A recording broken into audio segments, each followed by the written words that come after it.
கணிசு நம்ம பேய் பங்களாக்குள்ள போறோம். சத்தம் போடாத. ஃபர்ஸ்ட் அங்க எங்கெல்லாம் பேய் இருக்கு அப்படின்னு ஃபர்ஸ்ட் கண்டுபிடிச்சுக்கலாம். சரியா? வீட்டுக்கு மேலேயே ஒரு பேய் இருக்குமா? ஆமாடா, there is a ghost over the house.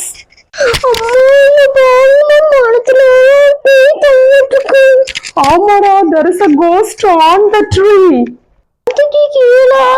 ஒரு பேர் போய் எத்தனை பேர் அவங்க வீட்டுல? ஆமாடா, there is a ghost under the tree. கதவுக்கு முன்னாடி வர ஒரு பேய் இருக்குமா? ஆமாடா, there is a ghost in front of the house டா. வீட்டுக்குள்ள போவோமாடா?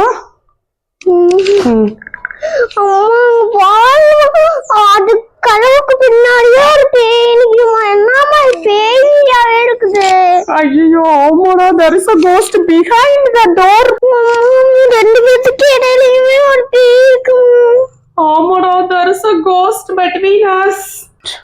அம்மா, அந்த சேர்க்குள்ள இடையில ஒரு பேய் நிக்குமா? ஆமாடா, there is a ghost among the chairs. அம்மா, பாருங்க, பீரோக்குள்ள ஒரு பேய் இருக்கு.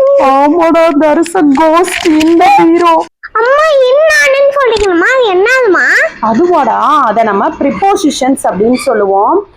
ஒரு நவுன் இல்லைன்னா ஒரு ப்ரொனவுனுக்கு முன்னாடி ஒரு மூவ்மெண்ட்டையோ ஒரு இடத்தையோ அல்லது டைமையோ ரெஃபர் பண்றதுக்கு நம்ம ஒரு வேர்டு அல்லது ஒன்றுக்கு மேற்பட்ட வேர்ட்ஸை கூட நம்ம யூஸ் பண்ணுவோம். அதை நம்ம ப்ரிப்போசிஷன்ஸ்ன்னு சொல்லுவோம்.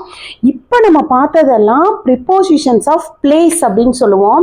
இப்போ ஒரு பேய் வந்து அந்த கதவுக்கு முன்னாடி இருக்கு, வீட்டுக்கு முன்னாடி இருக்கு, கதவுக்கு பின்னாடி இருக்கு, அந்த ட்ரீக்கு கீழே இருக்கு, ட்ரீக்கு மேலே இருக்கு அப்படின்னு சொல்றோம் இல்லையா? அந்த பேய் வந்து எந்த பொசிஷன்ல இருக்கு அப்படிங்கறத ரெஃபர் பண்றோம்ல, அதனாலதான் இதை நம்ம ப்ரிப்போசிஷன்ஸ் சொல்றோம். சரியா? இந்த வேர்ட்ஸ் எல்லாம் தான் prepositions of place.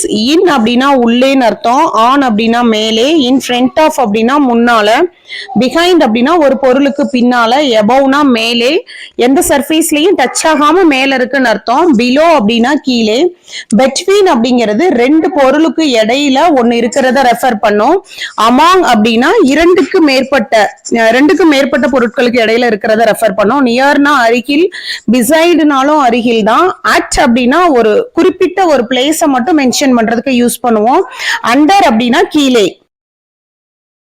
On, above, over இது மூணுக்குமே மேலே அப்படிங்கிறது தான் meaning. The flight is on the road அப்படின்னா ஃபிளைட் வந்து ரோட்டு மேல நின்றுக்குன்னு அர்த்தம்.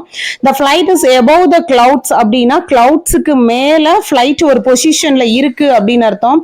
த flight is flying over the clouds அப்படின்னா கிளவுட்ஸுக்கு மேல மூவ்மெண்ட்ல இருக்கு அப்படின்னு அர்த்தம்.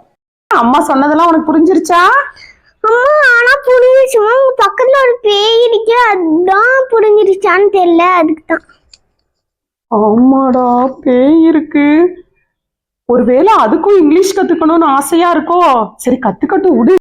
There is a ghost dash us. Let me know in the comments. சரி, ஓகே, அடுத்த வீடியோல பார்க்கலாம். இந்த வீடியோ பிடிச்சிருந்தா லைக் பண்ணுங்க.